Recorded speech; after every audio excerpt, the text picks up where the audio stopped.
Chapter 7. Courage, the virtue of maturity. In any age, courage is the simple virtue needed for a human being to traverse the rocky road from infancy to maturity of personality. But in an age of anxiety, an age of herd morality and personal isolation, courage is a sine qua non. In periods when the mores of the society were more consistent guides, the individual was more firmly cushioned in his crises of development, but in times of transition like ours, the individual is thrown on his own at an earlier age and for a longer period. It may seem curious to devote a chapter to courage, since our tendency in the past decades was generally to relegate courage to the shelf of the old-fashioned virtues of knighthood, or at most to admit it as necessary for adolescents in sport or for soldiers in war.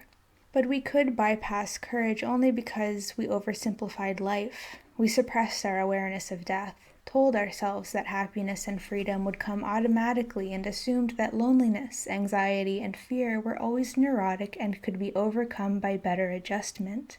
It is true that neurotic anxiety and loneliness can and should be overcome. The chief courage needed in dealing with them is in taking steps to get professional help. But there still remain the experiences of normal anxiety which confront any developing person, and it is in confronting rather than fleeing that courage is essential. Courage is the basic virtue for everyone so long as he continues to grow, to move ahead. It is, as Ellen Glasgow remarks, the only lasting virtue. We do not refer chiefly to the courage needed to face external threats, such as war and the H-bomb. We refer rather to courage as an inward quality, a way of relating to oneself and one's possibilities. As this courage in dealing with oneself is achieved, one can, with much greater equanimity, meet the threats of the external situation. Courage to be oneself. Courage is the capacity to meet the anxiety which arises as one achieves freedom. It is the willingness to differentiate, to move from the protecting realms of parental dependence to new levels of freedom and integration. The need for courage arises not only at those stages when breaks with parental protection are most obvious, such as at the birth of self-awareness, at going off to school, at adolescence, in crises of love, marriage, and the facing of ultimate death, but at every step in between as one moves from the familiar surroundings over frontiers into the unfamiliar. Courage, in its final analysis, as the neurobiologist Dr. Kurt Goldstein well puts it, is nothing but an affirmative answer to the shocks of existence, which must be borne for the actualization of one's own nature. The opposite to courage is not cowardice, that rather is the lack of courage. To say a person is a coward has no more meaning than to say he is lazy. It simply tells us that some vital potentiality is unrealized or blocked. The opposite to courage, as one endeavors to understand the problem in our particular age, is automaton conformity. The courage to be oneself is scarcely admired as the top virtue these days. One trouble is that many people still associate that kind of courage with the stuffy attitudes of the self-made men of the late 19th century, or with the somewhat ridiculous, no matter how sincere, I am the master of my fate theme in such a poem as Invictus. With what qualified favor many people today view standing on one's own convictions as revealed in such phrases as sticking one's neck out. The central suggestion in this defenseless posture is that any passerby could swing at the exposed neck and cut off the head. Or people describe moving ahead in one's beliefs as going out on a limb. Again, what a picture! The only things one can do out on a limb are to crawl back again, saw the limb off, and come down, dramatic as Icarus in a martyr-like and probably useless crash. Or remain out on the limb, vegetating like a Hindu tree-sitter, and exposed to the ridicule of a populace which does not think highly of tree-sitting, till the limb breaks off of its own dead weight. Both of these expressions highlight the fact that what is most dreaded in getting out of the group, protruding, not fitting in. People lack courage because of their fear of being isolated, alone, or of being subjected to social isolation, that is, being laughed at, ridiculed, or rejected. If one sinks back into the crowd, he does not risk these dangers. And this being isolated is no minor threat. Dr. Walter Cannon has shown in his study of voodoo death that primitive people may be literally killed by being psychologically isolated from the community. There have been observed cases of natives who, when socially ostracized and treated by their tribes as though they did not exist, have actually withered away and died. William James, furthermore, has reminded us that the expression "to be cut dead" by social disapproval has much more truth than poetry in it. It is thus no figment of the neurotic imagination that people are deathly afraid of standing on their own convictions at the risk of being renounced by the group. What we lack in our day is an understanding of the friendly, warm, personal, original, constructive courage of a Socrates or a Spinoza. We need to recover an understanding of the positive aspects of courage. Courage as the inner side of growth. Courage as a constructive way of that becoming of oneself which is prior to the power to give oneself. Thus, when in this chapter we emphasize standing on one's own belief, we do not at all imply living in a vacuum of separateness. Actually, courage is the basis of any creative relationship. To take an illustration from the sexual aspect of love, we have seen that many of the problems of disturbed potency among men are due to a fear of women by the way of fear of their mother, a focus of anxiety which may be symbolically expressed by their fear of the penis being absorbed and taken away during invagination, fear of the woman's domination, or of becoming dependent on her, and so on. In therapy, the origins of these problems have to be worked through quite specifically, but when this is accomplished and the neurotic anxiety is overcome, courage then must go along with the capacity to relate, and this courage, to continue our sexual example, is literally as well as symbolically shown in the capacity for erection and the assertion necessary for active intercourse. The sexual analogy holds true for other relations of life.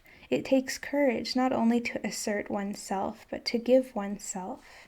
From the time of the ancient story of Prometheus onward, it has been recognized that to create requires courage. Balzac, who well knew this truth from his own experience, has so vividly described this kind of courage that we let his words speak for us.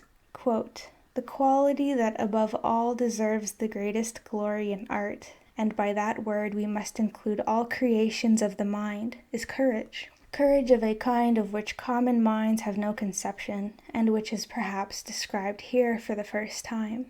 To plan, dream, and imagine fine works is a pleasant occupation to be sure, but to produce, to bring to birth, to bring up the infant work with labor, to put it to bed full fed with milk, to take it up again every morning with inexhaustible maternal love, to lick it clean, to dress it 100 times in lovely garments that it tears up again and again, never to be discouraged by the convulsions of this mad life, and to make of it a living masterpiece that speaks to all eyes in sculpture, or to all minds in literature, to all memories in painting, to all hearts in music.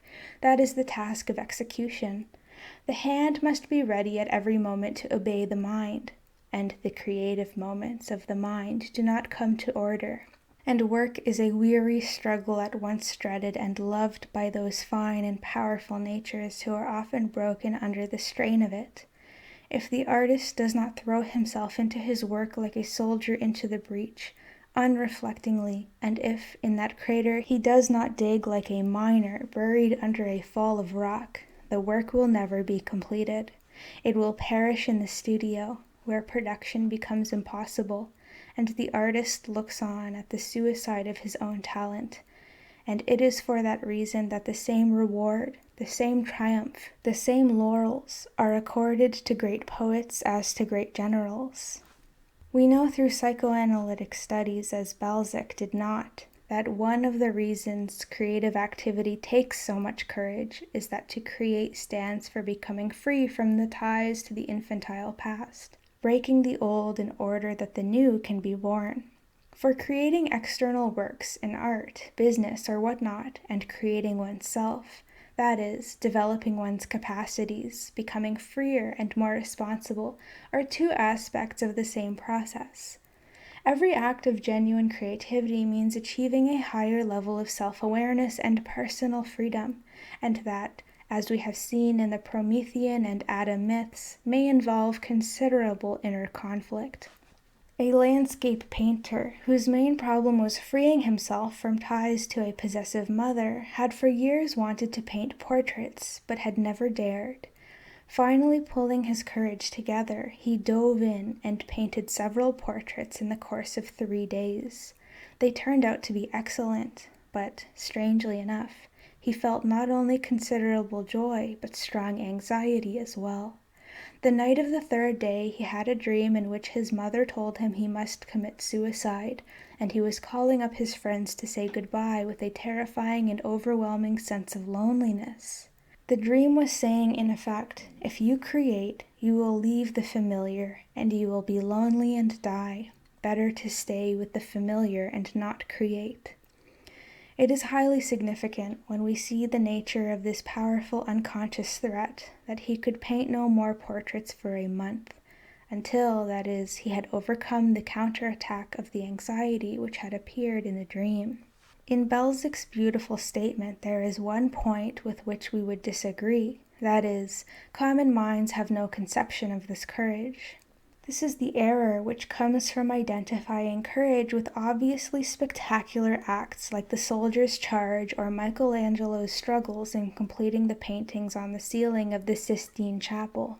With our present knowledge of the unconscious working of the mind, we know that struggles requiring courage equal to that of the soldier's charge take place in almost anyone's dreams and deeper conflicts in times of difficult decision. To reserve courage for heroes and artists only shows how little one knows of the profundity of almost any alive human being's inner development. Courage is necessary in every step in a person's movement from the mass, symbolically the womb, to becoming a person in his own right. It is at each step as though one suffers the pangs of his own birth. Courage, whether the soldier's courage in risking death or the child's in going off to school, means the power to let go of the familiar and the secure. Courage is required not only in a person's occasional crucial decision for his own freedom, but in the little hour-to-hour decisions which place the bricks in the structure of his building of himself into a person who acts with freedom and responsibility.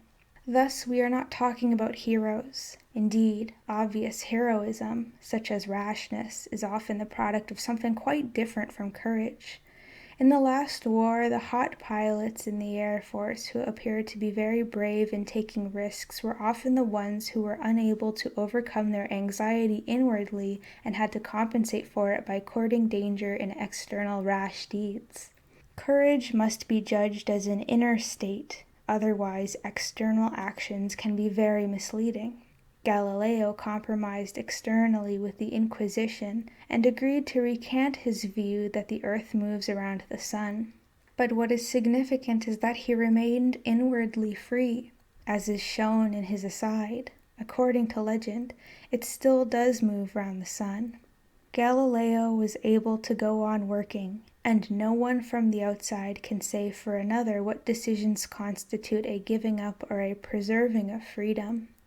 We could imagine that the temptation to escape from freedom might have been present in a voice within Galileo, just refuse to agree, meet a martyr's death, and think of the relief from having to continue to make these new scientific discoveries. For it requires greater courage to preserve inner freedom, to move on in one's inward journey into new realms than to stand defiantly for outer freedom.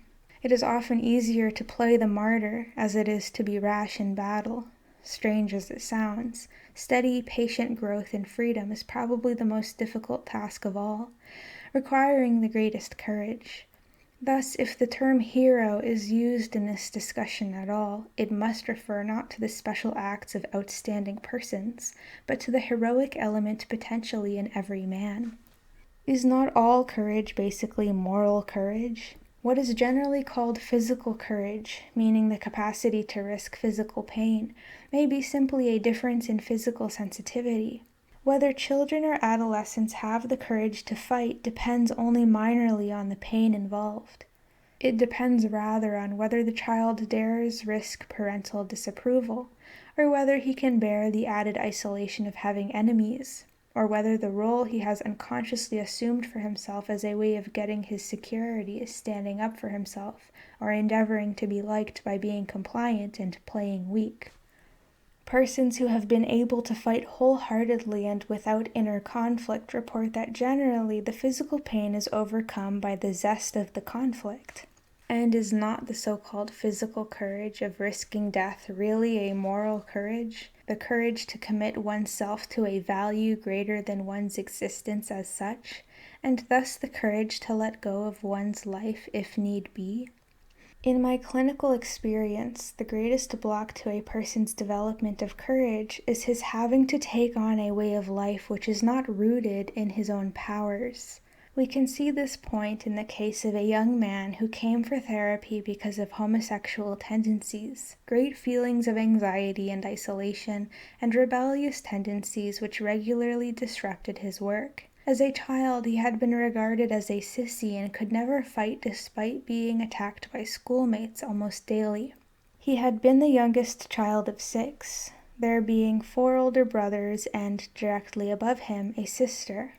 The sister died in early childhood, and the mother, who had passionately wanted a girl after the 4 sons, was inconsolable.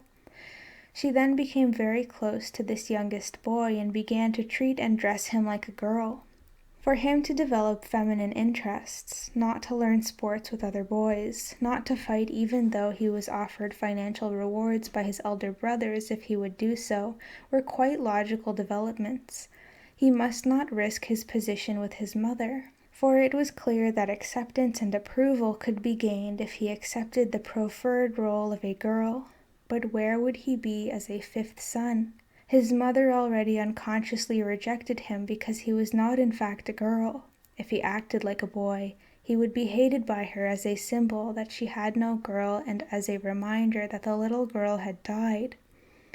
These requirements, obviously contrary to his innate male tendencies, led to great resentment, hatred, and later rebellion, none of which he could dare express toward his mother. The basis for his development of courage as a male had been taken out from under him. As an adult, he now showed great courage in socially rebellious acts. If a revolt against male authority was called for, he leapt into the fray. But he was terrified when any issue arose of his standing against any older woman, that is, any mother substitute, his actual mother having by this time died. What could not be risked was the final disapproval by and isolation from the mother image in his own mind. Thus a person is unable to know what he believes, let alone stand up for it, or what his own powers are, if he has had all along to live up to some role of himself in his parents' eyes, an image he carries on and perpetuates within himself. His courage is a vacuum before he ever begins to act, since it has no real basis within himself. Normally a child can take each step in differentiation from his parents, each step in becoming himself, without unbearable anxiety. Just as he learns to climb the steps despite the pain and frustration of falling back time and again, and eventually succeeds with a laugh of joy, so he normally feels out his own psychological independence step by step.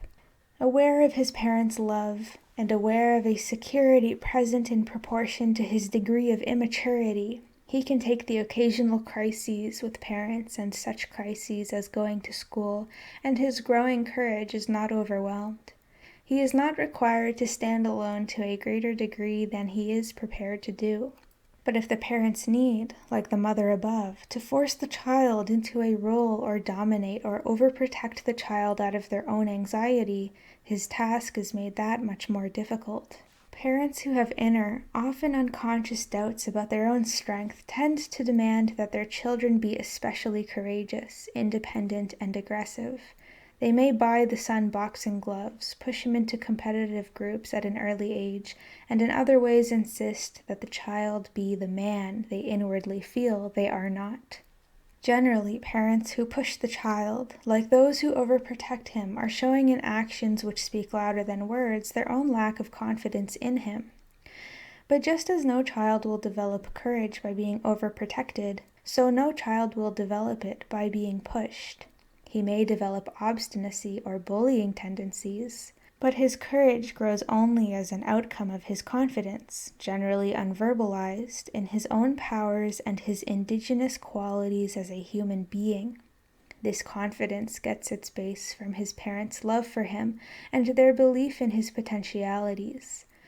What he needs is neither overprotection nor pushing, but help to utilize and develop his own power, and most of all to feel that his parents see him as a person in his own right and love him for his own particular capacities and values.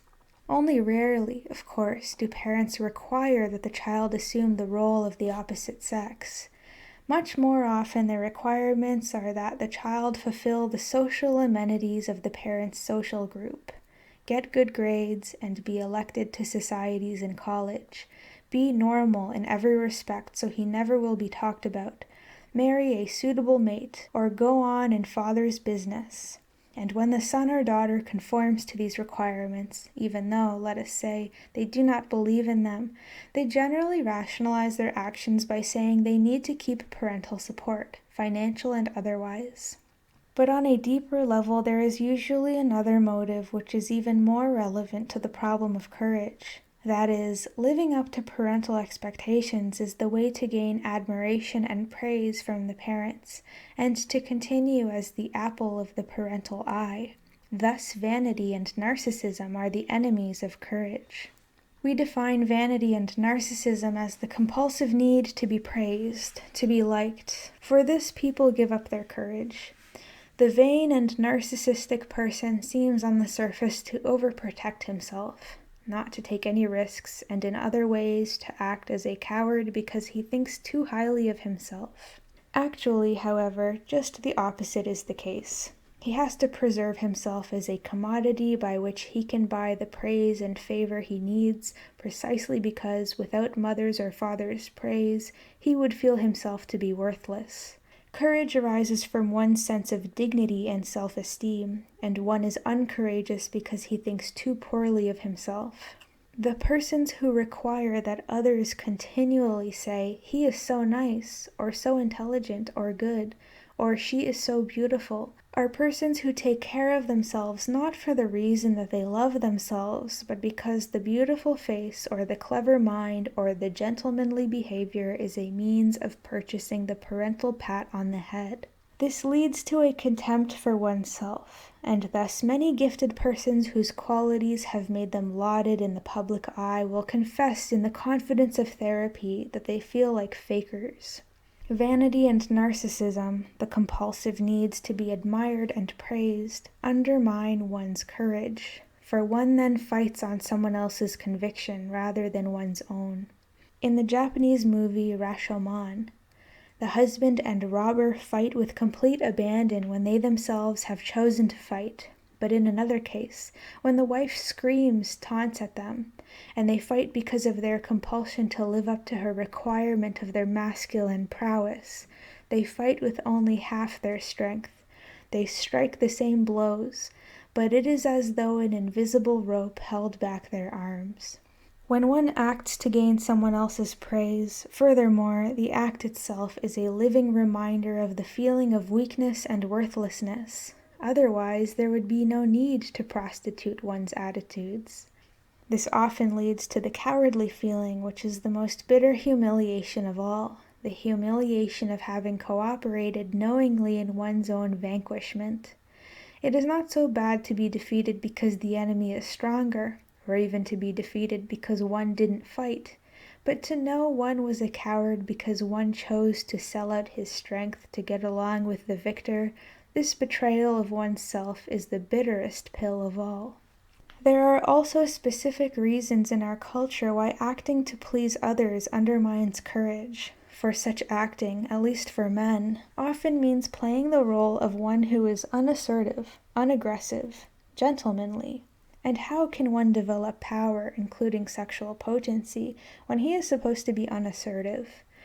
With women, too, these ways of gaining admiration militate against the development of their indigenous potentialities, for their potentialities are never exercised or even brought into the picture. The hallmark of courage in our age of conformity is the capacity to stand on one's own convictions, not obstinately or defiantly. These are expressions of defensiveness, not courage, nor as a gesture of retaliation, but simply because these are what one believes. It is as though one were saying through one's actions, "This is myself, my being." Courage is the affirmative choice, not a choice because I can do no other, for if one can do no other, what courage is involved? To be sure, at times one has simply to cling with dogged determination to a position he has won through courage. Such times are frequent in therapy when a person has achieved some new growth and must then withstand the counterattack of anxious reaction within himself, as well as the attacks of friends and family members who would be more comfortable if he had remained the way he was. There will be plenty of defensive actions at best, but if one has conquered something worth defending, then one defends it not negatively, but with joy. When in a person's development courage begins to emerge, that is, when the person begins to break out from the pattern of devoting his life to getting others to admire him, an intermediate step generally occurs. The persons in this stage take independent stands, to be sure, but they defend their actions at the court in which the laws are written by the very authorities they have been trying to please.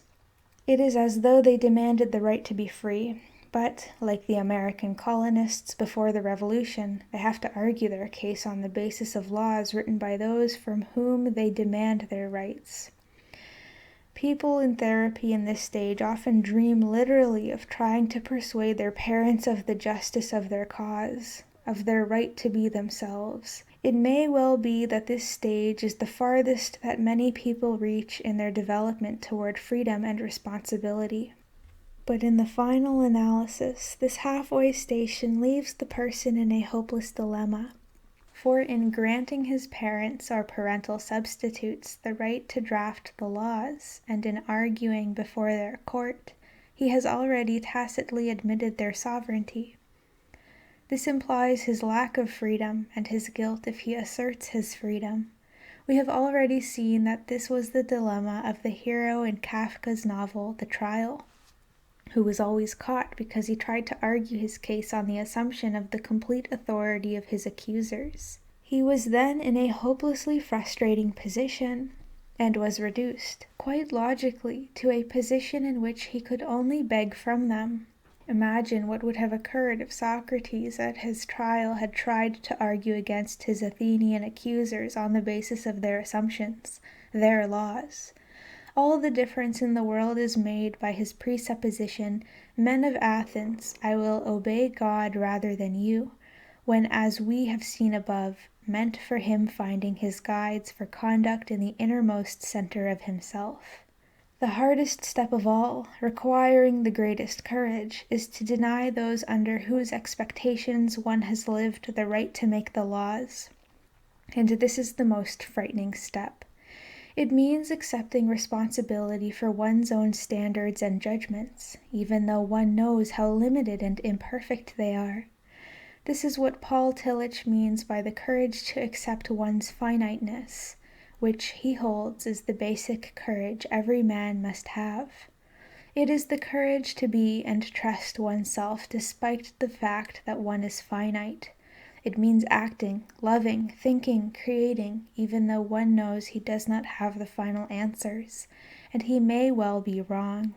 But it is only from a courageous acceptance of finitude, and a responsible acting thereon, that one develops the powers that one does possess, far from absolute though they may be. To do this presupposes the many sides of the development of consciousness of self which we have discussed in this book, including self-discipline, the power to do the valuing, the creative conscience, and the creative relation to the wisdom of the past. Obviously, this step requires a considerable degree of integration, and the courage it requires is the courage of maturity. A preface to love. We shall not go into the specific subject of love in very great detail, both because the topic has been referred to at countless points all through this book, and because the real problem for people in our day is preparatory to love itself, namely, to become able to love. To be capable of giving and receiving mature love is as sound a criterion as we have for the fulfilled personality. But by that very token, it is a goal gained only in proportion to how much one has fulfilled the prior condition of becoming a person in one's own right. Thus, this whole book, not just this section, might be called a preface to love. In the first place, it should be noted that love is actually a relatively rare phenomenon in our society. As everyone knows, there are 1,000,001 kinds of relationships which are called love. We do not need to list all of the confusions of love with sentimental impulses and every kind of Oedipal and back to mother's arms motifs as they appear in the romantic songs in the movies. No word is used with more meanings than this term, most of the meanings being dishonest in that they cover up the real underlying motives in the relationship. But there are many other quite sound and honest relationships called love, such as parental care for children and vice versa, or sexual passion, or the sharing of loneliness. And again, the startling reality often discovered when one looks underneath the surface of individuals' lives in our lonely and conformist society, is how little the component of love is actually involved even in these relationships. Most human relationships, of course, spring from a mixture of motives and include a combination of different feelings. Sexual love in its mature form between a man and woman is generally a blend of two emotions. One is eros, the sexual drive toward the other, which is part of the individual's need to fulfill himself.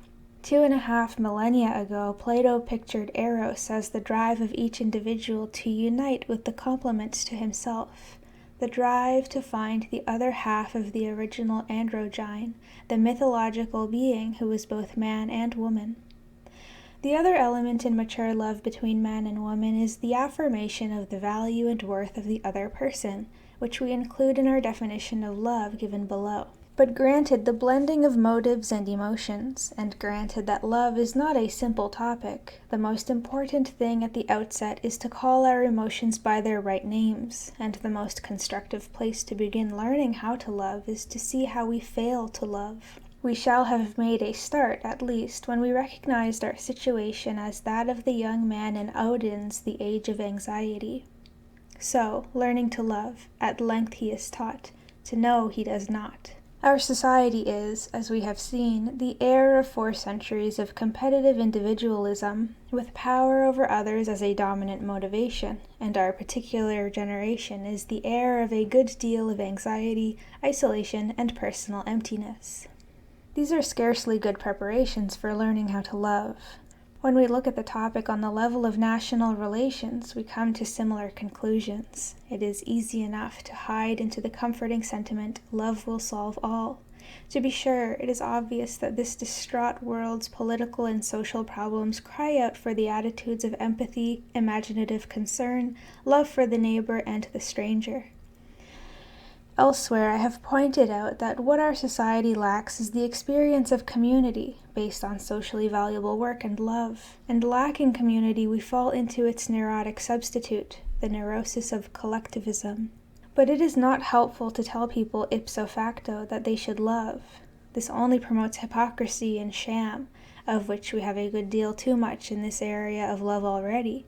Sham and hypocrisy are greater deterrents to learning to love than is outright hostility, for at least the latter may be honest and can then be worked with. Simply the proclaiming of the point that the world's hostilities and hatreds would be overcome if only people could love invites more hypocrisy, and furthermore, we have learned in our dealings with Russia how crucial it is to lead from strength, and to meet authoritarian sadism directly and realistically. Certainly, every new act in international relations which affirms the values and needs of the other nations and groups, as did the Marshall Plan, should be welcomed with rejoicing. At least we are learning at long last that we must affirm other nations' existence for our own sheer survival. But though such lessons are great gains, we cannot thereby conclude that occasional actions of this kind are a proof that we have learned, on the political level, to love. So, again, we shall make our most useful contribution to a world in dire need of concern for the neighbor and stranger if we begin by trying to make ourselves as individuals able to love. Lewis Mumford has remarked, "As with peace, those who call for love loudest often express it least. To make ourselves capable of loving and ready to receive love is the paramount problem of integration, indeed the key to salvation." End quote. So great is the confusion about love in our day that it is even difficult to find agreed-upon definitions of what love is. We define love as a delight in the presence of the other person and in affirming of his value and development as much as one's own. Thus, there are always two elements to love, that of the worth and good of the other person, and that of one's own joy and happiness in the relation with him. The capacity to love presupposes self-awareness, because love requires the ability to have empathy with the other person, to appreciate and affirm his potentialities. Love also presupposes freedom. Certainly, love which is not freely given is not love. To love someone because you are not free to love someone else, or because you happen by the accident of birth to be in some family relation to him, is not to love. Furthermore, if one loves because one cannot do without the other, love is not given by choice, for one could not choose not to love. The hallmark of such unfree love is that it does not discriminate. It does not distinguish the loved person's qualities or his being from the next person's. In such a relation, you are not really seen by the one who purports to love you. You might just as well be someone else. Neither the one who loves nor the loved one act as a persons in such relationships. The former is not a subject operating with some freedom, and the latter is significant chiefly as an object to be clung to. There are all kinds of dependence, which in our society, having so many anxious, lonely, and empty persons in it, masquerade as love. They vary from different forms of mutual aid or reciprocal satisfaction of desires, which may be quite sound if called by their right names, through the various business forms of personal relationships to clear parasitical masochism. It not infrequently happens that two persons, feeling solitary and empty by themselves, relate to each other in a kind of unspoken bargain to keep each other from suffering loneliness. Matthew Arnold describes this beautifully in Dover Beach. "Ah, love, let us be true to one another, for the world, which seems to lie before us like a land of dreams, so various, so beautiful, so new, hath really neither joy nor love nor light, nor certitude nor peace nor help for pain, and we are here as on a darkling plain. But when love is engaged in for the purpose of vanquishing loneliness, it accomplishes its purpose only at the price of increased emptiness for both persons.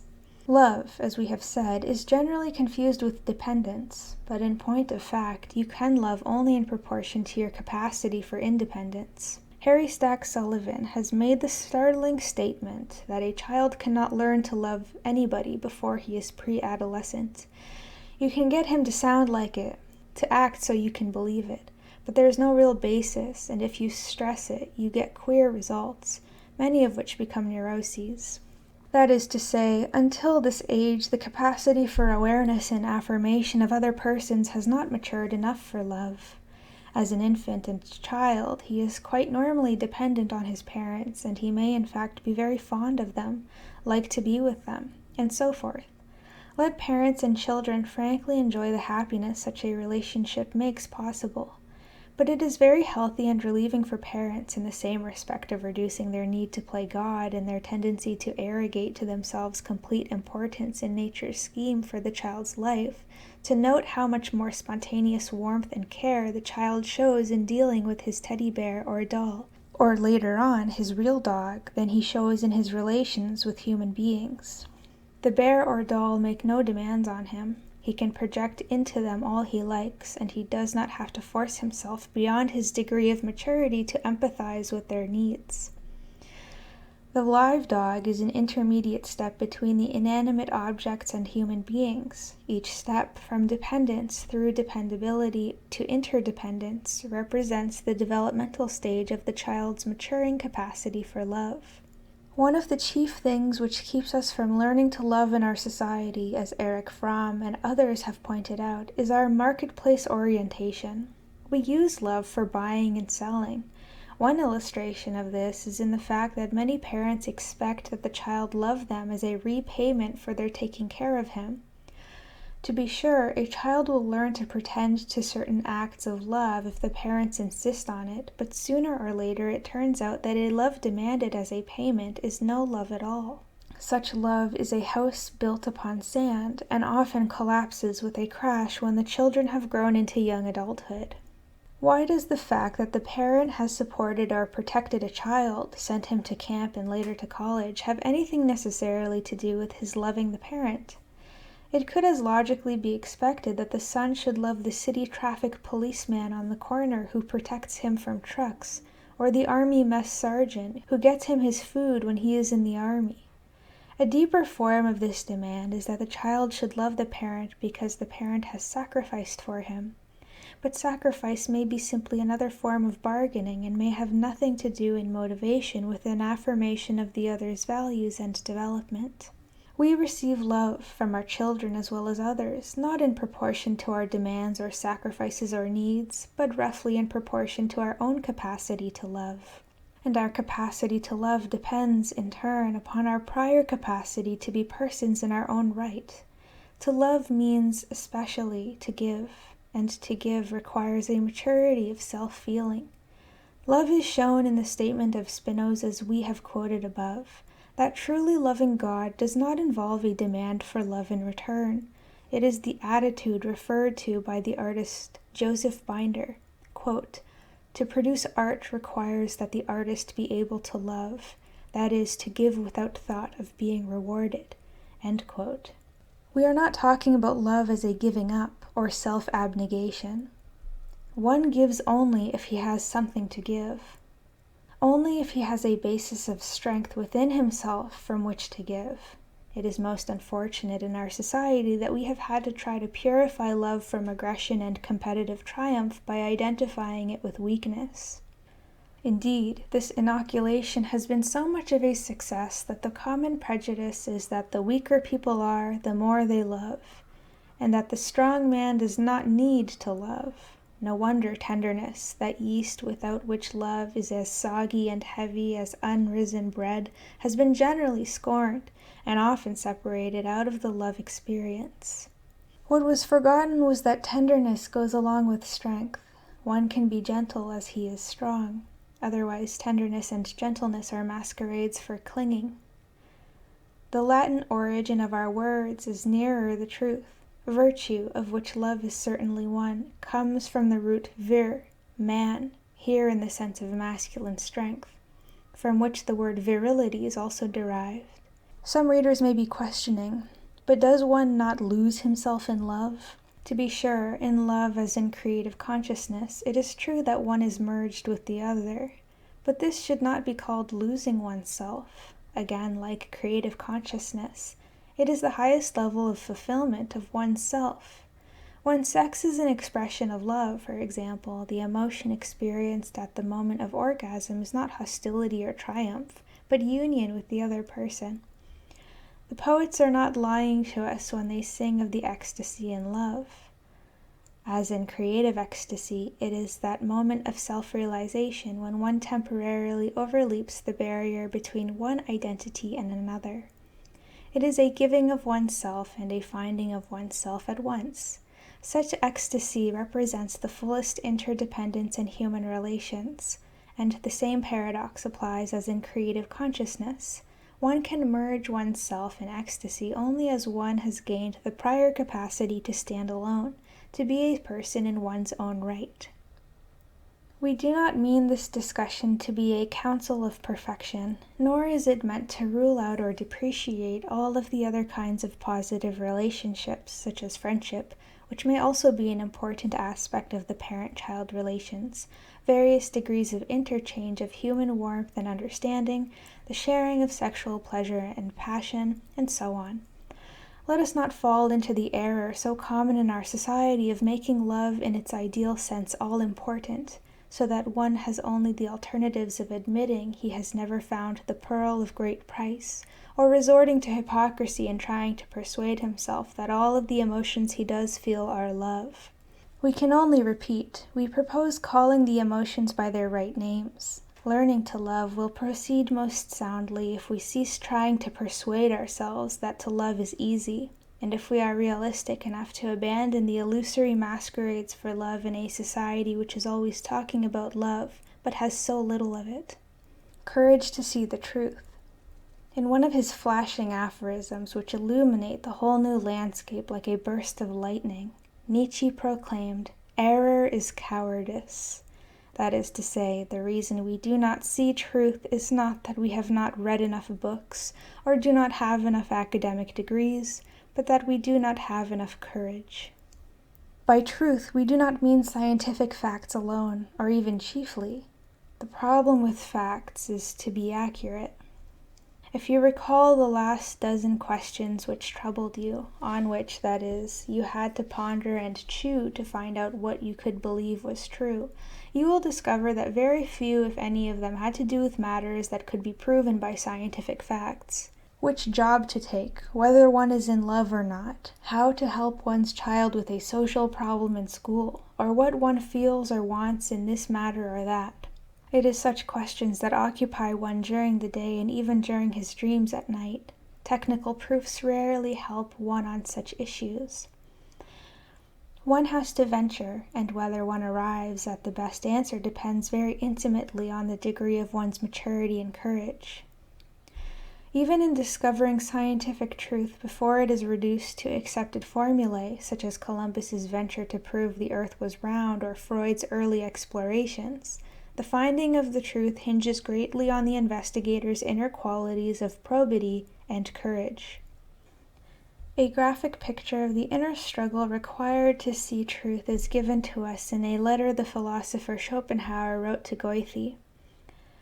Telling of his travails in working out his thoughts after their conception, Schopenhauer writes, quote, "Then I stand before my own soul, like an inexorable judge before a prisoner lying on the rack, and make it answer until there is nothing left to ask. Almost all the errors and unutterable follies of which doctrines and philosophies are so full seem to me to spring from a lack of this probity. The truth was not found, not because it was unsought, but because the intention always was to find again instead some preconceived opinion or other, or at least not to wound some favorite idea, and with this aim in view subterfuges had to be employed against both other people and the thinker himself. It is the courage of making a clean breast of it in the face of every question that makes the philosopher. He must be like Sophocles' Oedipus, who, seeking enlightenment concerning his terrible fate, pursues his indefatigable inquiry even when he divines that appalling horror awaits him in the answer. But most of us carry in our hearts the Jocasta, who begs Oedipus for God's sake not to inquire further, and we give way to her, and that is the reason why philosophy stands where it does. The philosopher must interrogate himself without mercy. This philosophical courage, however, does not arise from reflection, cannot be wrung from resolutions, but is an inborn trend of the mind." End quote. We agree with Schopenhauer, as does the psychoanalyst Ferenczi, when he quotes this letter, that such probity is necessary if one is to see truth, and that it does not come from the intellect as such, but is a part of the inborn capacity for self-awareness. We do not agree, however, that it is an inborn trend, in the respect that one can do nothing about it. Such probity is an ethical attitude, involving courage and other aspects of one's relation to oneself. It not only can be developed to an extent, but must be developed if a person is to fulfill himself as a human being. Schopenhauer well refers to King Oedipus as his illustration of the tremendous courage necessary to see truth, and the statements of Jocasta, the wife and mother, as the temptations to avoid seeing truth. Oedipus, determined to clear up the terrible mystery that he suspects surrounds his birth, calls in the old shepherd who had many years before been ordered to kill him as a newborn baby. The shepherd is the one man who can solve the question as to whether Oedipus really married his mother. In the words of Sophocles' drama, Jocasta tries to dissuade Oedipus. Quote, "Best take life easily, as a man may. Why ask who 'twas he spoke of? Nay, never mind, never remember it. When Oedipus persists, she cries, 'Don't seek it, I am sick, and that's enough. Wretch, what thou art, O mightst thou never know.' But Oedipus is not to be put off by her hysteria.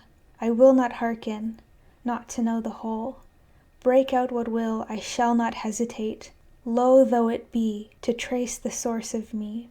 When the shepherd cries, 'Oh, I am the horror now to speak,' Oedipus rejoins, 'And I to hear, but I must hear no less.'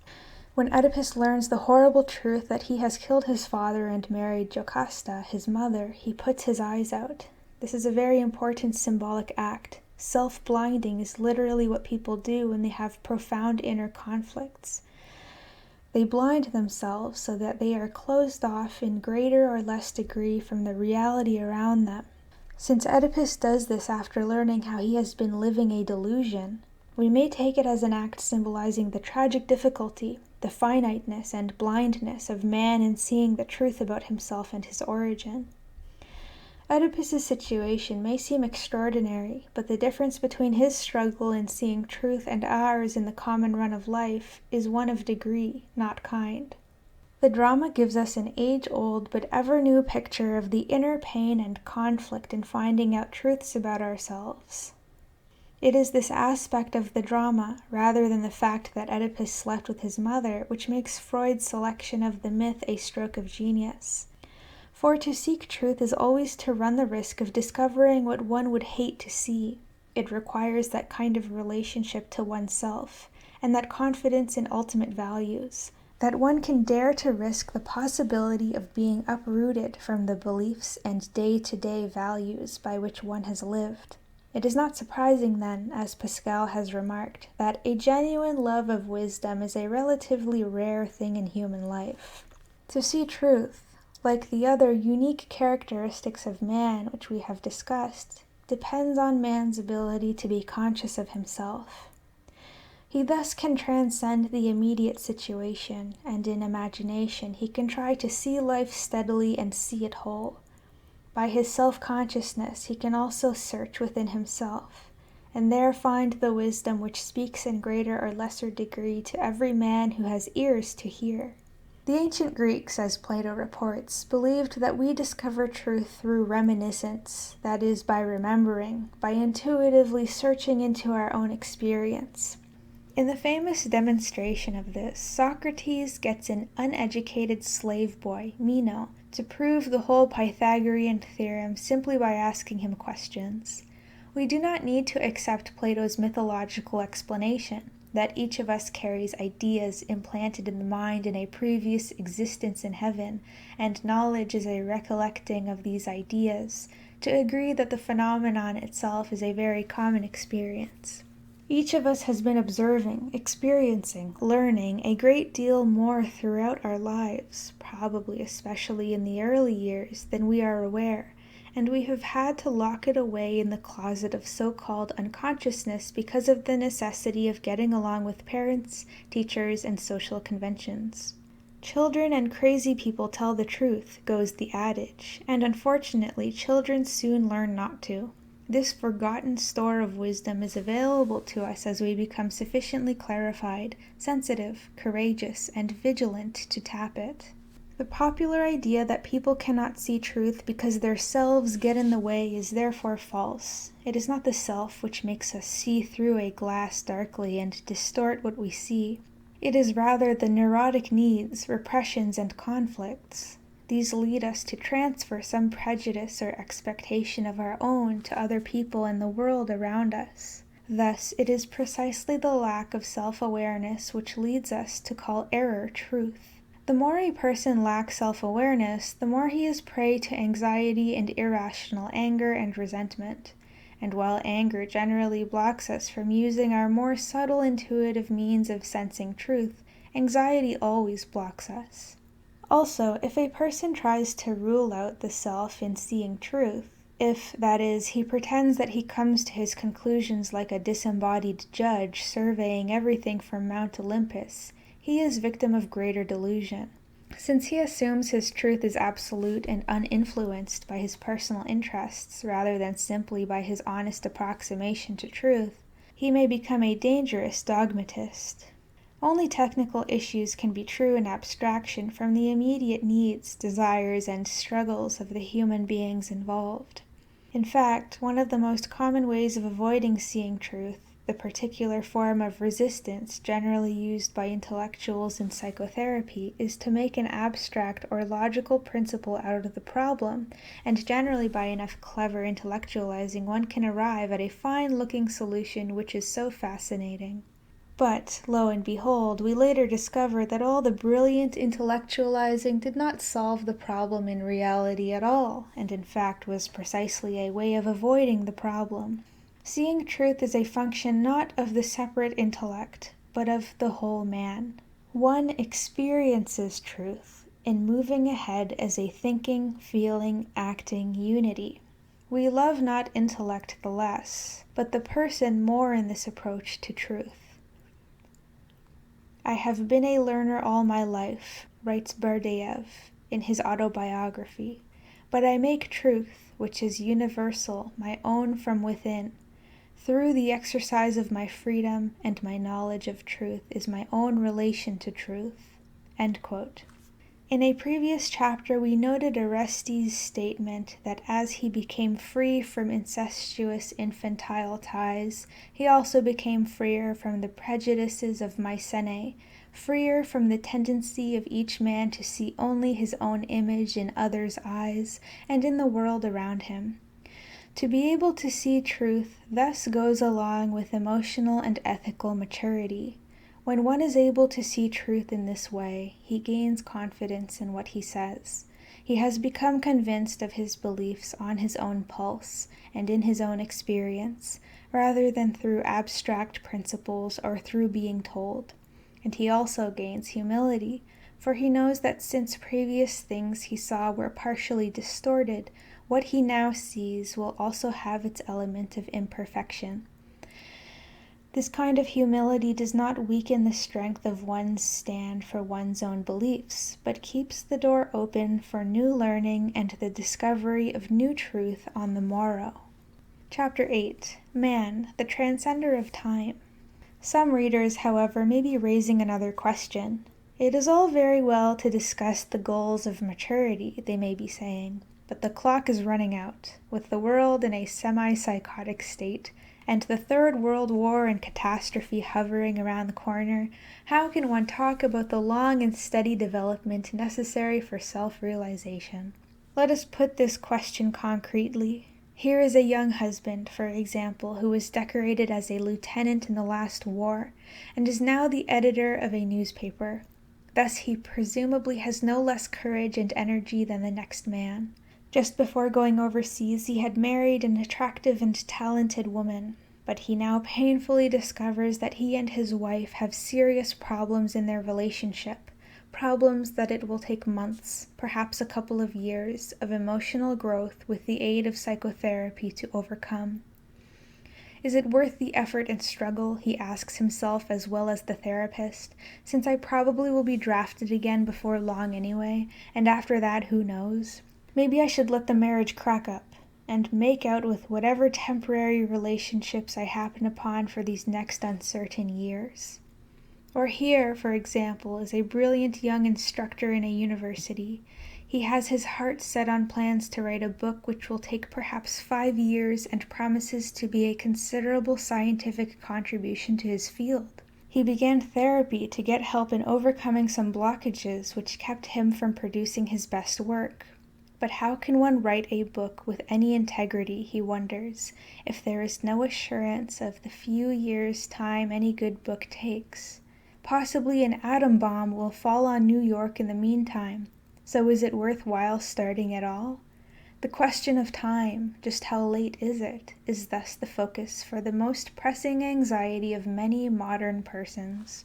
To be sure, every individual's private problems and anxiety play into this concern about the clock running out in our world. As everyone knows, it is easy enough to use the insecurity of the age as an excuse for one's own neurosis. We can sigh, the times are out of joint, and then excuse ourselves from inquiring whether something may not well be severely out of joint within ourselves. But quite apart from the fact that our neurotic tendencies love to masquerade behind the imposing phrase, catastrophic world situation, there remains a wide margin in which the issue raised by the questioners is entirely realistic and sound. Our world will continue in its age of anxiety for some time to come, and everyone who does not choose to play ostrich must confront that fact and learn to live with insecurity. In sophisticated circles, say of artists and intellectuals, the same apprehension expressed by the two persons above is shown in conversations on the motif, "We were born in the wrong age." In the course of such discussions, sooner or later, someone avers that it would be better to have lived in the Renaissance, or in classical Athens, or in Paris, in the height of the Middle Ages, or in some other period. It does no good to avoid such questions by some stoical answer like, "We were born in this age, and we'd better make the most of it." Let us, rather, inquire into man's relation to time, actually a very curious relation, to see whether we may gain insights which help us to make time our ally rather than our enemy. Man does not live by the clock alone. We have seen that one of the unique characteristics of man is that he can stand outside his present time and imagine himself ahead in the future or back in the past. A general, in planning a battle next week or next month, anticipates in fantasy how the enemy will react if attacked here, or what will happen when the artillery opens up there, and thus he can prepare his army as nearly as possible for every danger by going through the battle in imagination days or weeks before it occurs. Or a speaker in preparing an important address can, and if he is sensible he does, call to mind other times when he has given a similar speech.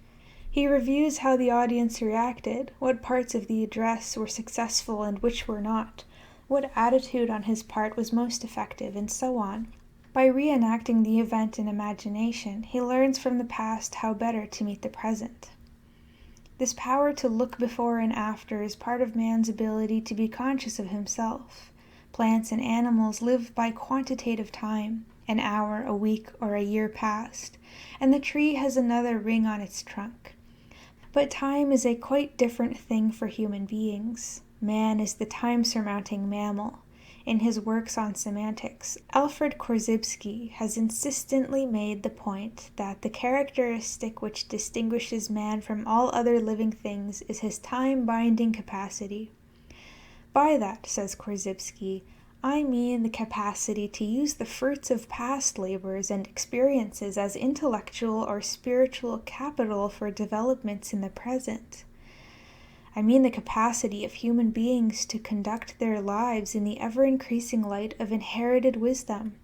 I mean the capacity and virtue of which man is at once the heriter of the bygone ages and the trustee of posterity.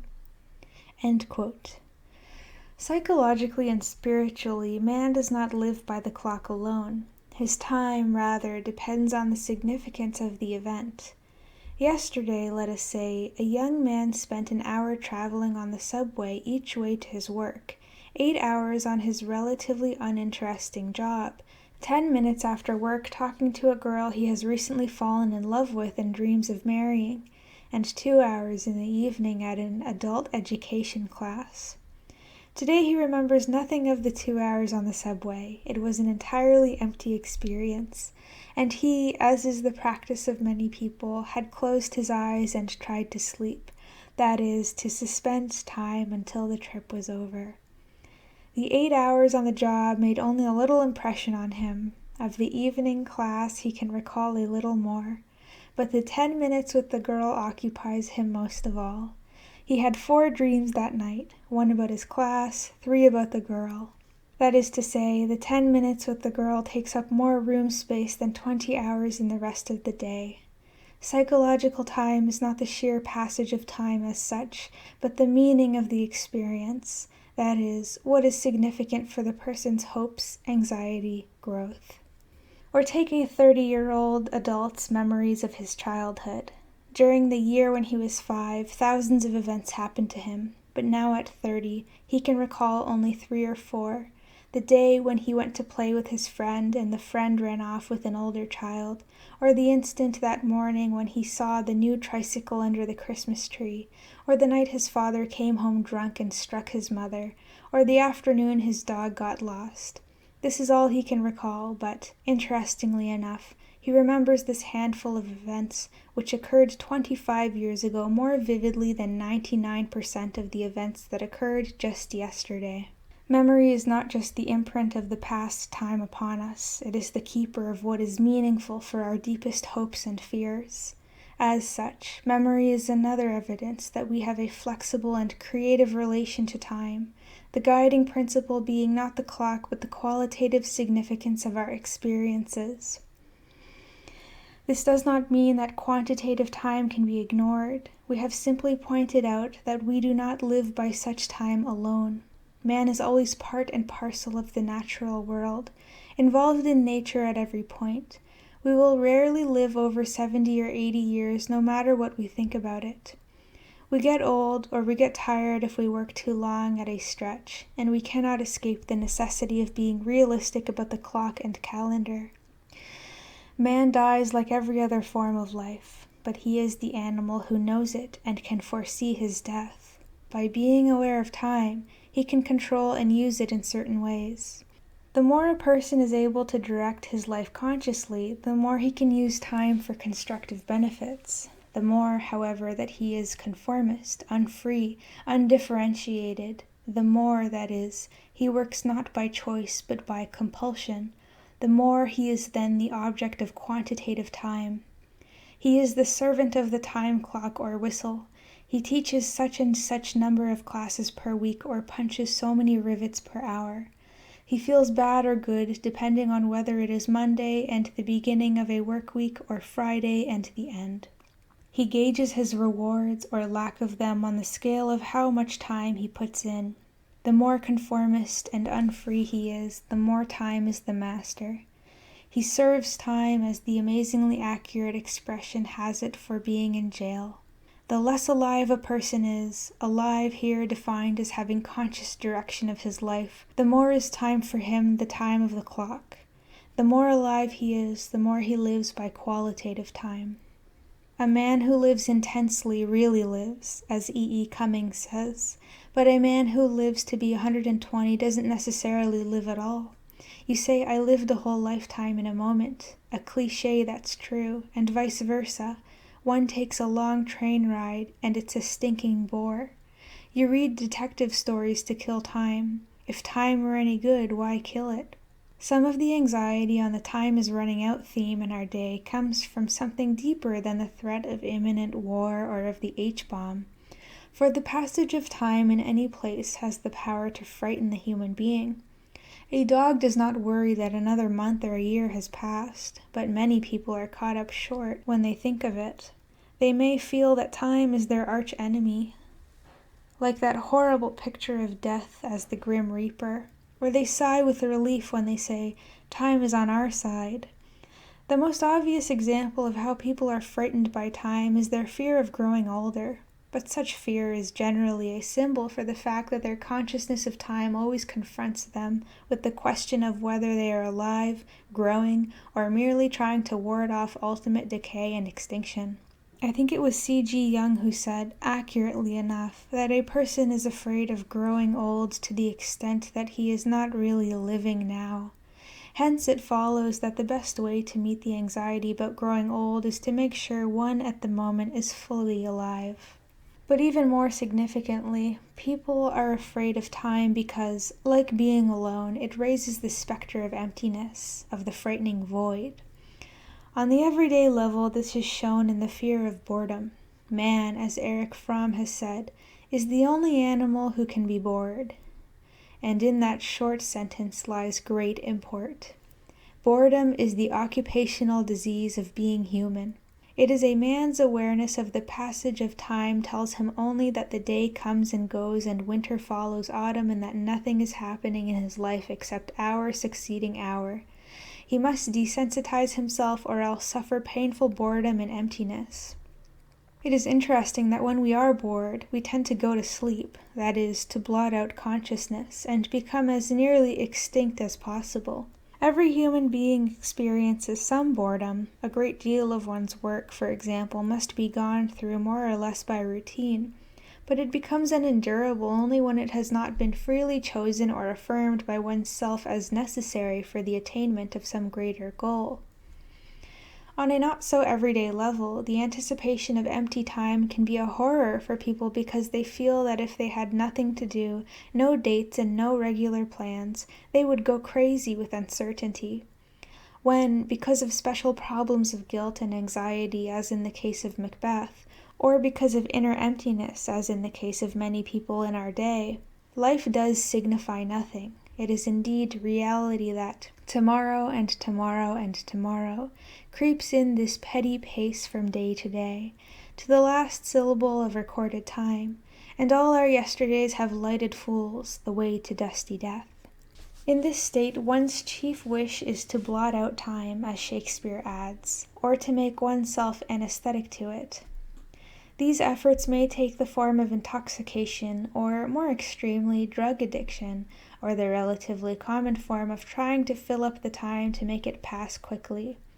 In some languages, such as French and Greek, the expression used for going on a vacation is, "I passed such and such time." In this country, we use a similarly quantitative term, "I spent such and such time." It is a curious commentary on people's fear of time that if much time passes without their being aware of it, they assume they had a good time. A good time is thus defined as escaping boredom. It is as though the goal were to be as little alive as possible, as though life, as Fred Allen so pungently put it, is an unprofitable episode that disturbs an otherwise blessed state of non-existence. One of the neurotic, unconstructive ways of using one's capacity to be aware of time is to postpone living. Man, unlike the tree and animal, is blessed with being able to stand outside the present and use the past or the future for escapes. The most frequently cited example of avoiding the present by living in the future is, of course, the deteriorated form of the belief that present wrongs will be righted in heaven, and that rewards and punishments will then be meted out. The tendencies in conservative religion, as in Tsarist Russia, to turn people's minds from their present social and economic injustices by promises of future rewards were rightly attacked by Marx. Religion is then in actual fact an opiate, a drug for desensitizing the people. On a more everyday level, many persons tend, when facing some problem in their present life, to remind themselves that things will be better when I am married, or when I graduate from college, or when I get a new job. Indeed, many people react automatically to feelings of unhappiness, or ennui, or purposelessness by turning their minds away from the present to the future with the question, what pleasant thing do I have to look forward to? Then hope for the future actually deadens the present. But hope need not be used in this opiate form. Hope in its creative and healthy sense, whether it is hope for religious fulfillment or for a happy marriage or for achievement in one's profession, can and should be an energizing attitude, the bringing of part of the joy about some future event into the present so that by anticipation we are more alive and more able to act in the present. Thinking of the past can, of course, have the same escape function as thinking of the future. Whenever a difficult problem appears in the present, one can say, at least things were better at such and such a time, and let his mind bask in that memory. Indeed, so strong and universal are the tendencies to find comfort in the distant past or future that there are recurrent myths in almost every culture picturing each pole. The Garden of Eden and its variants of the longing for the happier day in a state of childlike innocence, and the myths of paradise ahead in the form of heaven or the earthly utopia of those who believe in perpetual automatic progress. As living in hopes for the future is said to be the usual escape of unsophisticated people, so living in the past may be the common escape of sophisticated persons. In therapy, this type knows that it is not demode to flee into hopes of future rewards in heaven, but they have learned that it is entirely respectable to talk about the past. For do not one's basic problems have their roots in early childhood? This truth can then be used as a neat rationalization. For when a person comes to a session after a quarrel with his wife, he can then leap back into talking about what his mother did to him in his early childhood, or how he got on with his first girlfriend. This is often easier for him than to confront the immediate question of what caused the quarrel, and what are his motives in his present relation with his wife. Fortunately, the therapist can generally tell whether the person is using his past as an escape, in which case to talk about it will never make any psychological change in him, or as a source of illumination and a release of dynamic for the present. Let us turn now to the constructive ways of surmounting time. No doubt some readers have already been saying, but one can be unaware of the passage of time because one is so alive in the present moment, not just because one puts oneself into a stupor to escape time. True, in the latter case, an hour is like a week because it lumbers so slowly and painfully. In the former, being unaware of time because of the heightened aliveness of the moment, an hour is like a week because it gives as much joy and happiness. An excellent picture of the struggle to transcend time is painted by Goethe in his drama Faust. Faust has made his compact with the devil, Mephistopheles, because he is bored, dissatisfied, fed up, ungratified by this activity or that, unable to find a way of life which gives him any sense of lasting worth.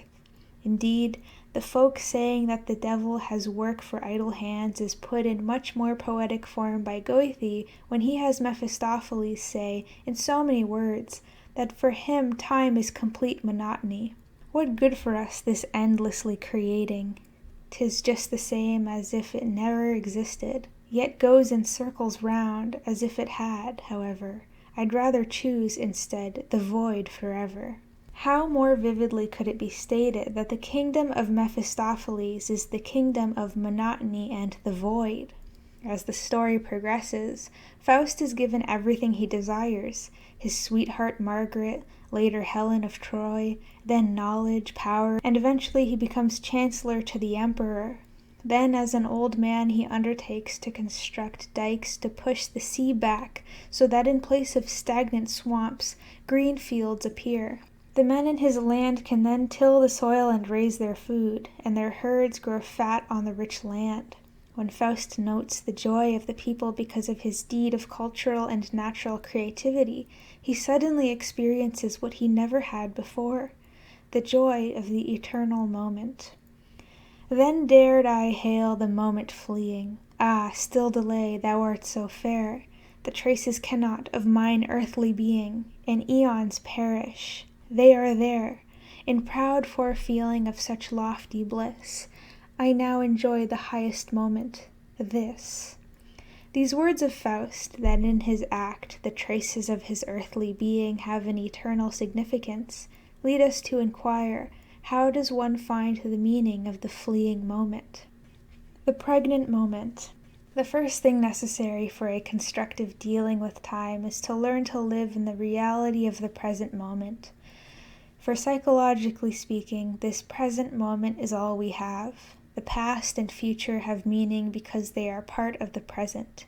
A past event has existence now because you are thinking of it at this present moment, or because it influences you so that you, as a living being in the present, are that much different.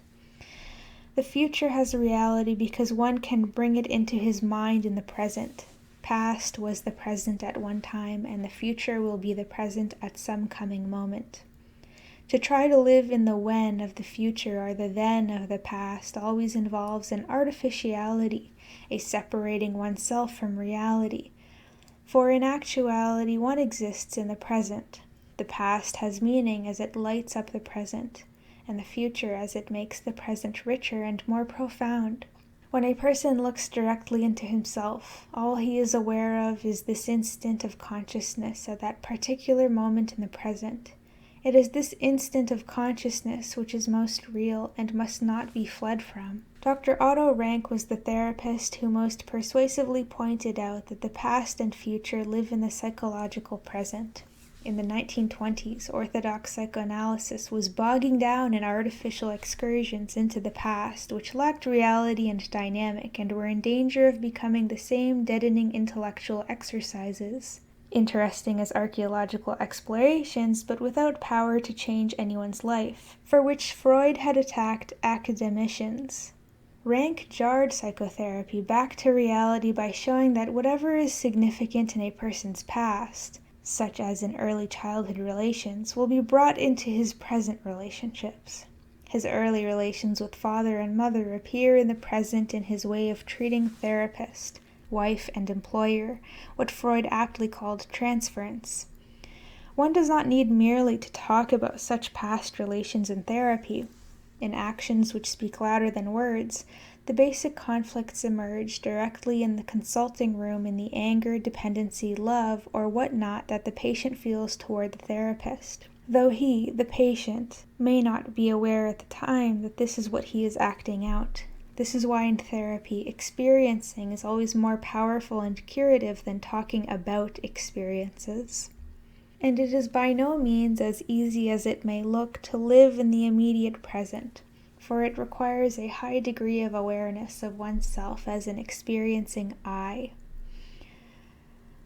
The less one is conscious of himself as the one who acts, that is, the more unfree and automatic he is, the less he will be aware of the immediate present. As one person who is trying to avoid boredom in a meaningless routine job described it, I work as though I were someone else, not myself. In such situations we feel as though we are a million miles away from what we are doing, acting as though in a daze, or as though in a dream, or half asleep, or as though there were a wall between oneself and the present. But the more awareness one has, that is, the more he experiences himself as the acting, directing agent in what he is doing, the more alive he will be and the more responsive to the present moment. Like self-awareness itself, this experiencing of the reality of the present can be cultivated. It is often useful to ask oneself, what do I experience at this very moment? Or, where am I? What is most significant to me emotionally at this given moment? To confront the reality of the present moment often produces anxiety. On the most basic level, this anxiety is a kind of vague experience of being naked. It is the feeling of being face to face with some important reality before which one cannot flinch and from which one cannot retreat or hide. It is like the feeling one might have in coming suddenly face to face with a person one loved and admired. One is confronted with an intense relationship one must react to, do something about. It is an intensity of experience, this immediate and direct confronting of the reality of the moment, similar to intense creative activity, and it carries with it the same nakedness and creative anxiety as well as the same joy. The more obvious reason why confronting the present produces anxiety is that it raises the question of decisions and responsibility. One can't do much about the past, and very little about the distant future. How pleasant, then, to dream about them. How free from bother, how relieved from troublesome thoughts about what one has to do with one's life. The man who has quarreled with his wife can talk of his mother with relief, but to consider the quarrel with his wife sooner or later entails the question of what he proposes to do about it. Is it easier to dream of when I get married than to face the question, why don't I do something about my social life now? Simpler to muse of my future job when I get out of college than to ask why one's studies are not more vital at the moment, and what are one's motives for being in college anyway. The most effective way to ensure the value of the future, as we have mentioned, is to confront the present courageously and constructively. for the future is born out of and made by the present. Faust states the truth in the quotation above that the traces of his earthly being would outlast eons.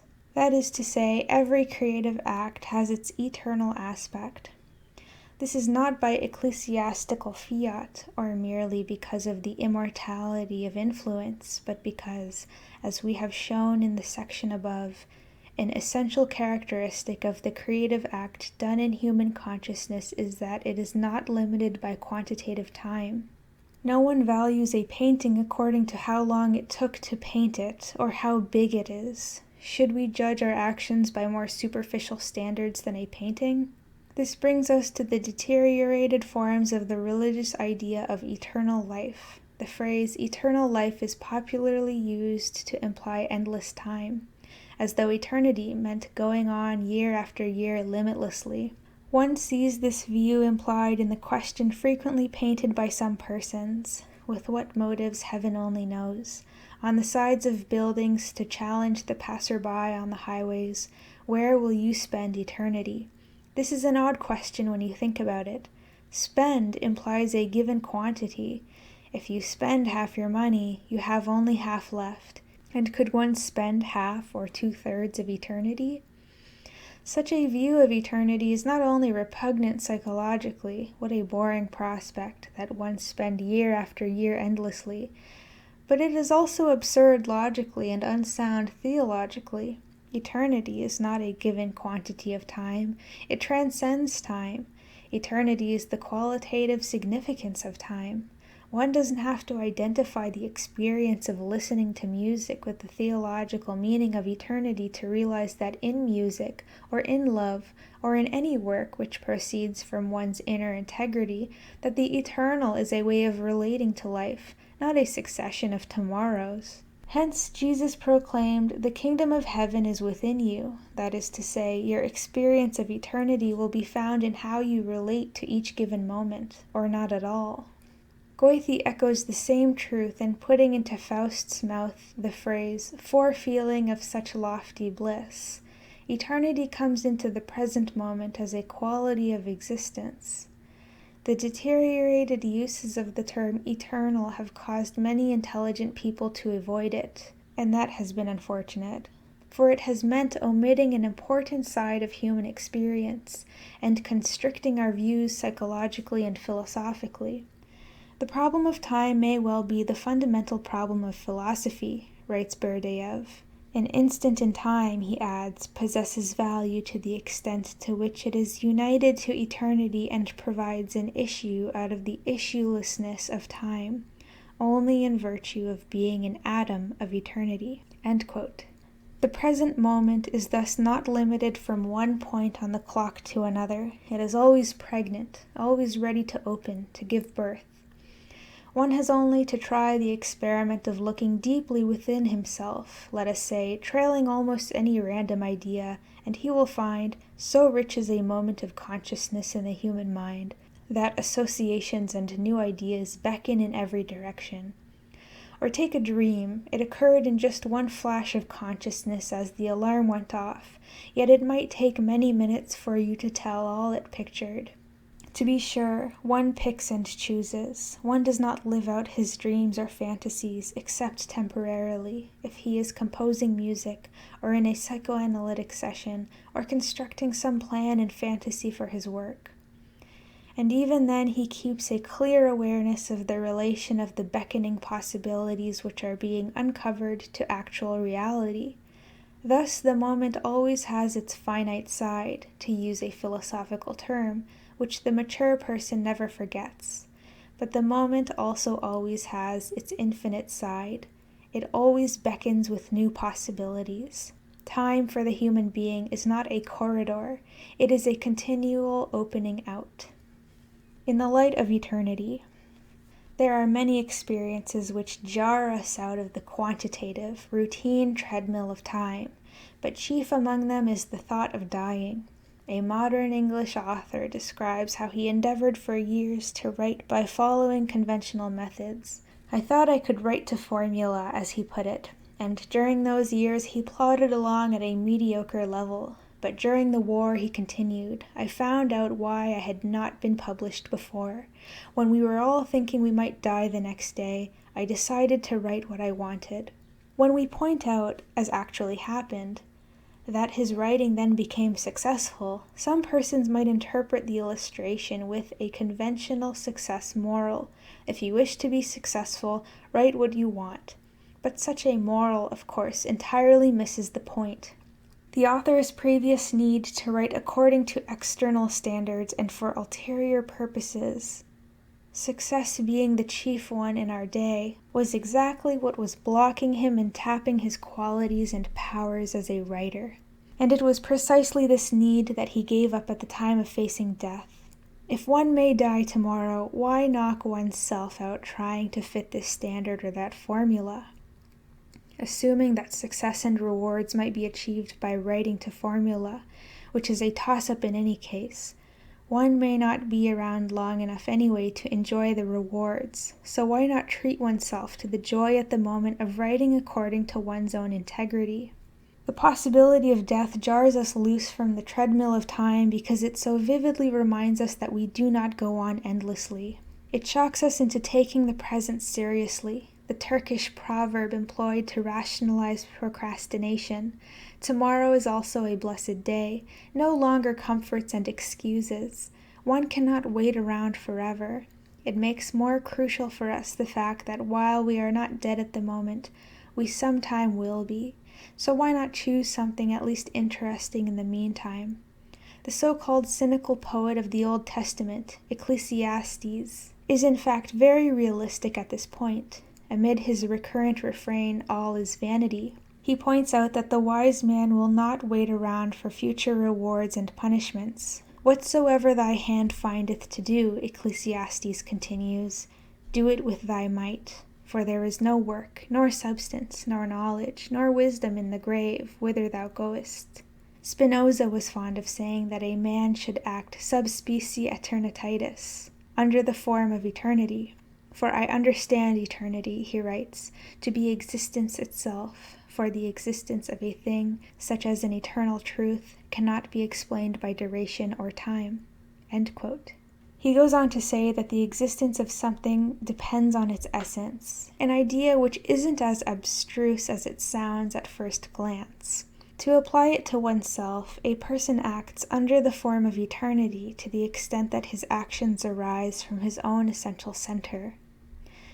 In the example of the author above, such an act was his decision to write, not according to external changing fads, which rise and fall from week to week, but from the inward, unique, original character which makes him an individual. Living in the eternal moment does not mean mere intensity of living, though self-awareness always adds some intensity to one's experience. Nor does it mean living by an absolute dogma, religious or otherwise, or by a moral rule. It means, rather, making one's decisions in freedom and responsibility, in self-awareness, and in accord with one's own unique character as a person. No matter what the age, our discussion in this chapter leads us to the conclusion that, on the deepest level, the question of which age we live in is irrelevant.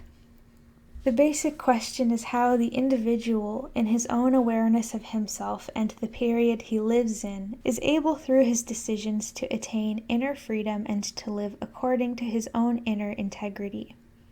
Whether we live in the Renaissance or in 13th century France or at the time of the fall of Rome, we are part and parcel of our age in every respect. Its wars, its economic conflicts, its anxiety, its achievement. But no well-integrated society can perform for the individual or relieve him from his task of achieving self-consciousness and the capacity for making his own choices responsibly. And no traumatic world situation can rob the individual of the privilege of making the final decision with regard to himself, even if it is only to affirm his own fate. It may have been superficially easier for a person to be adjusted in another age, those golden ages of Greece or the Renaissance that one might look back to longingly. But the wish that one lived in those times, except as an exercise in fantasy, is based on a false understanding of man's relation to time. In those days, it might actually not have been any easier for the individual to find and choose to be himself. In our day, there is greater need for one to come to terms with oneself. We are less able to rest in the mothering arms of our historical period. So could one not argue, if it were a matter of drawing-room argument, that it is better for a person's learning to find himself to live in our day? On the superficial level, there are assets or debits to living in any period. On the more profound level, each individual must come to his own consciousness of himself, and he does this on a level which transcends the particular age he lives in. The same holds true for one's chronological age. The important issue is not whether a person is 20 or 40 or 60. It rather is whether he fulfills his own capacity of self-conscious choice at his particular level of development. This is why a healthy child at 8, as everyone has observed, can be more of a person than a neurotic adult of 30.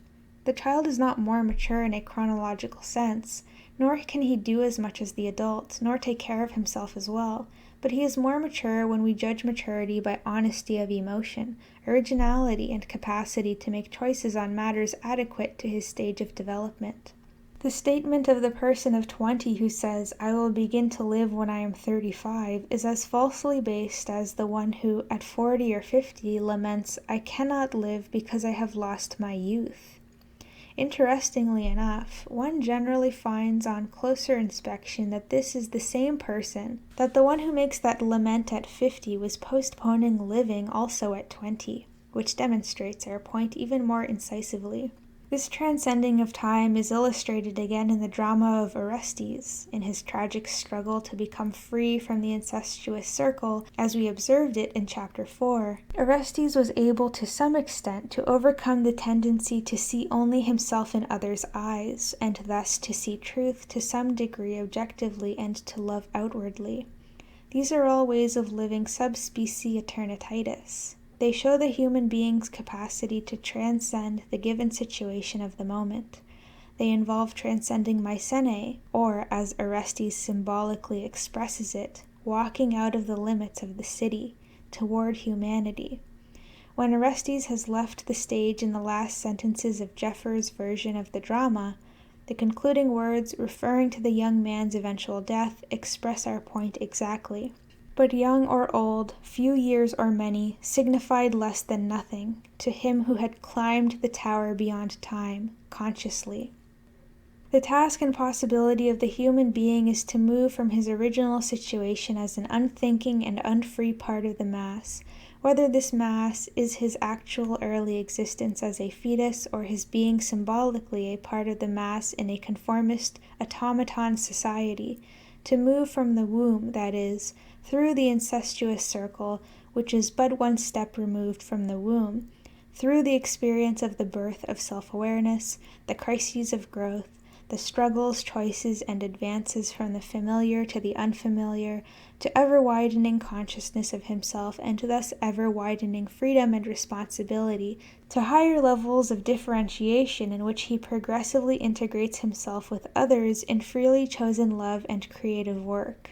Each step in his journey means that he lives less as a servant of automatic time and more as one who transcends time, that is, one who lives by meaning which he chooses.